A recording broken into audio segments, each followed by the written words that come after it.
This is the new Audi A7 and it's perfect if you want something with a practical hatchback tailgate, but you don't want your car to look like a box on wheels. Yeah, because this is a lot sleeker. Now, it's not the cheapest car on the road because it actually starts from £55,000, but you can save an average of £8,000 off one through carwow.com. Now, if you want to see how much you can save on any new car such as this, or any one for that matter, click on the pop-out banner in the top right-hand corner of the screen, or the link below the video to go to carwow.com.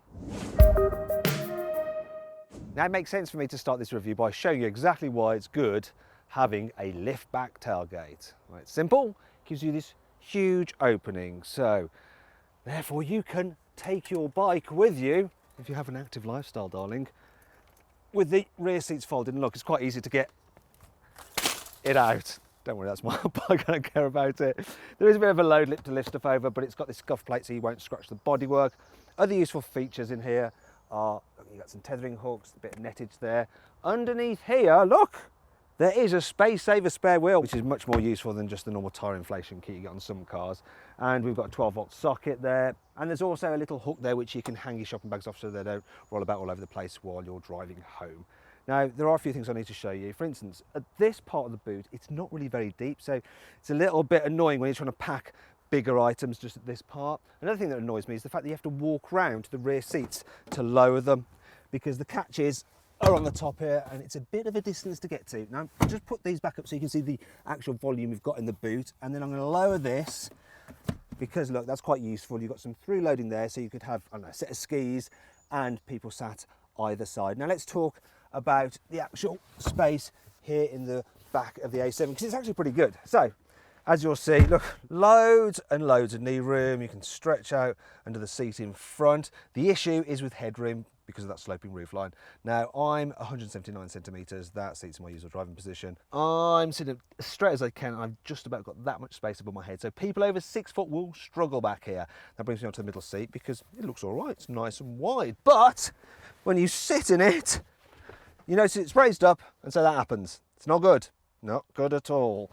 What is good though is this. I love the way that you have this digital climate control display here for the rear passengers. That's a neat touch. Also, if I pull this down, you've got some storage under there, and come on, where are they? The cup holders. I like that, it just feels solid and expensive. Another thing that I like about this car is that, yes, it may be a coupe, but the rear windows aren't too small. They're quite large, actually, and the sills quite low, so even kids can just about get a view out. And that brings me on to practicality. So look, this is the ultimate test for rear door bins. Can I fit this huge bottle in them? Well, it's a bit of a squeeze, but they do fit. Now, for more detail on this car's practicality, click on the pop-out banner in the top right-hand corner of the screen, or on the link below the video, and then you'll be able to see just what it's like with 3 adults in the back of this car, how easy it is to fit a child seat, and just how much stuff you can cram into the boot. Now, I'm going to take this into the front to show you that door bins in the front are big in here as well. Look at that, in terms of the storage spaces. Well, the glove box, it's okay. Did you see that? My arm just opened it automatically. Knew what I wanted to do. Cup holders under here. Yeah, it's all par for the course. But under here, the central cubby isn't particularly large, so you do have some wireless charging if you've got that facility on your mobile phone, and there's a couple of USB inputs there as well.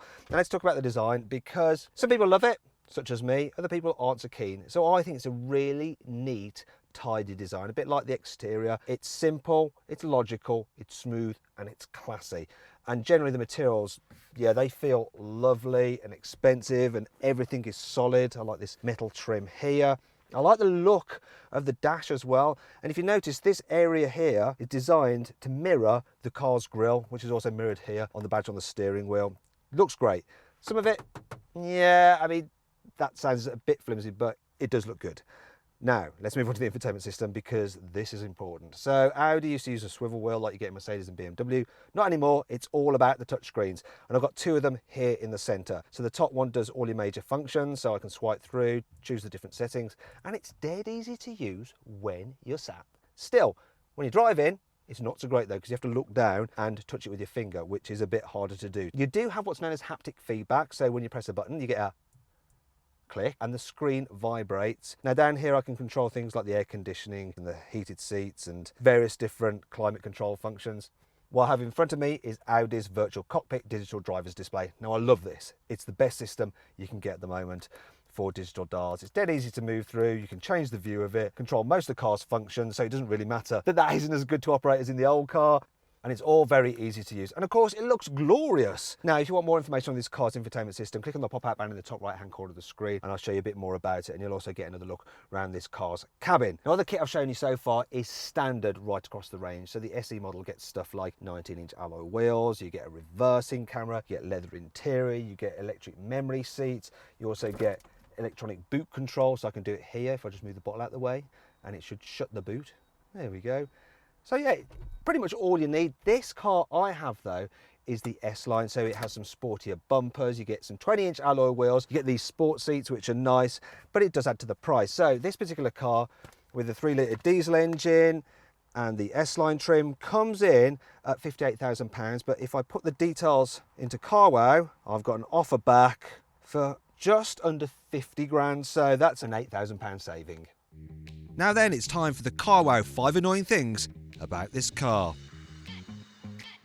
If you want to load this car to the rafters, you need to remove these load covers, and then you're kind of left with somewhere to put them because there is no room under the false floor, as you can see, so they're just going to have to lie there.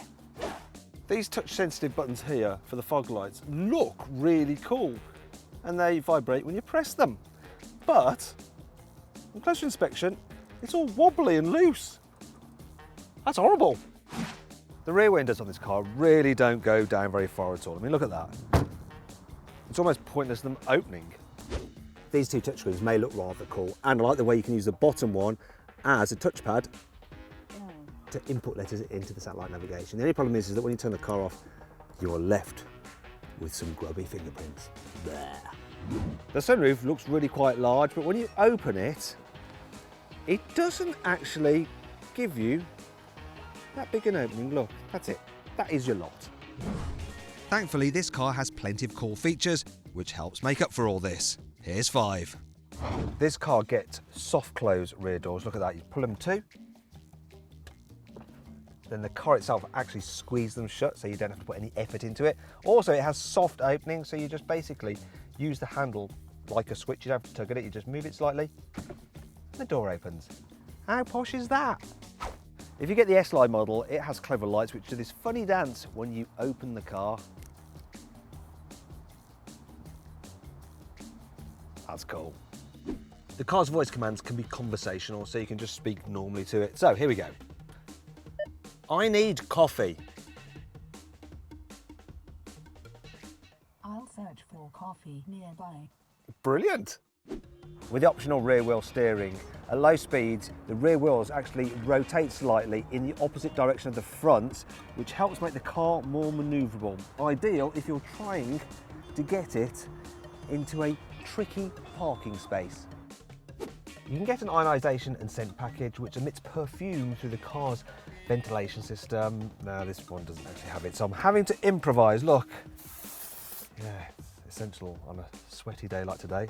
Oh look, this is Bright Bouquet. There's one thing I did as well, it's comfort. So this A7, it's really quiet. You know, it's quieter than a Mercedes CLS, it's quieter than a BMW 6 Series GT. There's hardly any wind noise, hardly any road noise. It's just lovely, and you can just sit back and relax, and yeah, it's good. The steering's nice and light, though if you're the kind of person who likes a car to feel sporty, you might wish it had a bit more weight and was more fun. But who cares really in this kind of car? What's more important is how its suspension rides over bumps. So as standard, you can get this car on normal suspension and it's okay. You can upgrade to adaptive suspension for about £1,000 and that's good. But you can go on better and have air suspension for £2,000, and you should definitely do that because it's brilliant. It just floats over bumps. It's so soothing and relaxing. It's really comfy. I've almost lost my words. Yeah, it's better than the air suspension you get in the Mercedes CLS and the setup you can get in the BMW 6 Series GT. What's not so good though is the engine. This 280 horsepower 3-litre diesel, it's got plenty of performance, but a few things let it down.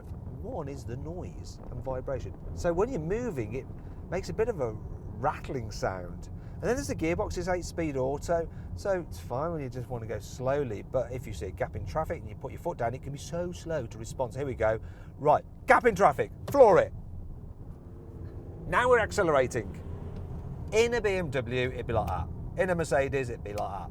Also, you wouldn't get that horrible rattle when you do put your foot down in either of those cars with the diesel engines. What I can't fault though is the fact that you get Quattro all-wheel drive on all versions of the A7, so you've got plenty of grip. And yeah, you can chuck this car into the corners, but you must always remember that it's almost 2 tons in weight, so yeah, it does start to roll a bit, even when you put that adaptive suspension into the sporty setting to firm things up.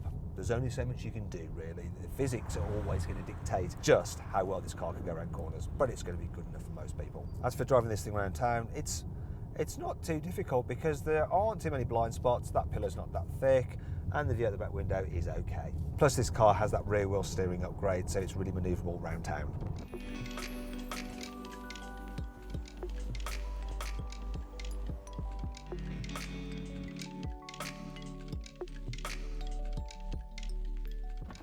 Now, if you want more information or to find out how much you can save on an Audi A7 or any car for that matter, click on the pop-out banner in the top right-hand corner of the screen to go to carwow.com. So then, my verdict on this car: should you avoid it? Should you consider it? Should you shortlist it? Or should you just go right ahead and buy it?